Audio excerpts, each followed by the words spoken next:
Argentina Prosecutor Nisman planned warrant for President Fernandez. Argentine Prosecutor Alberto Nisman had planned arrest warrant for President Cristina Fernandez de Kirchner, according to the woman investigating the prosecutor's mysterious death.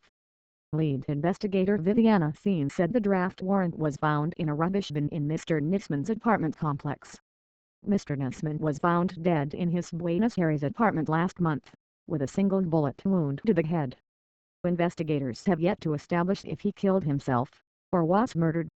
Mr. Nisman had been investigating the 1994 bombing of a Jewish center in Buenos Aires which killed 85 people.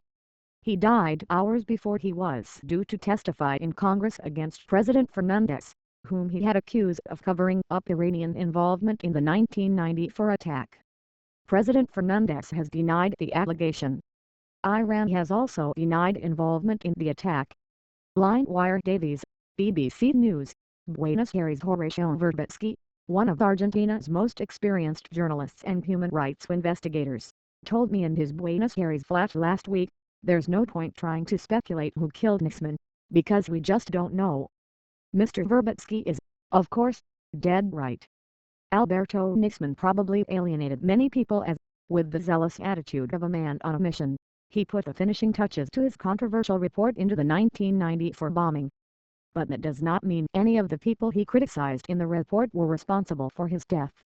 Having initially dramatically denied the existence of the draft arrest warrants by ripping up copies of the newspaper that first carried the reports, the government spokesman has now been forced into an embarrassing climb down, and that does look bad for the president.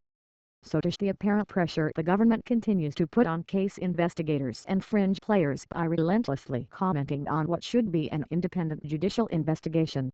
What is particularly worrying here, beyond the personal tragedy of Alberto Nisman's death, is not that this happened in Argentina.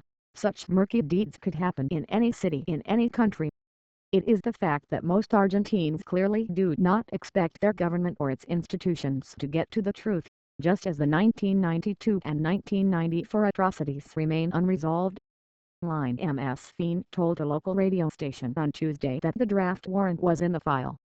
However, the document had not been included in a 300-page report submitted by Mr. Nisman to a federal court, days before his death.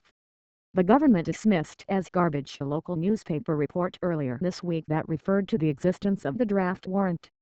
President Fernandez had also originally described Mr. Nisman's death as suicide.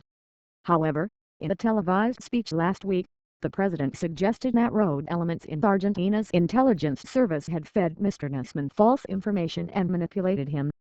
She announced plans to dismantle the Intelligence Secretariat (SI) and called for a special session of Congress to discuss the draft bill to that effect.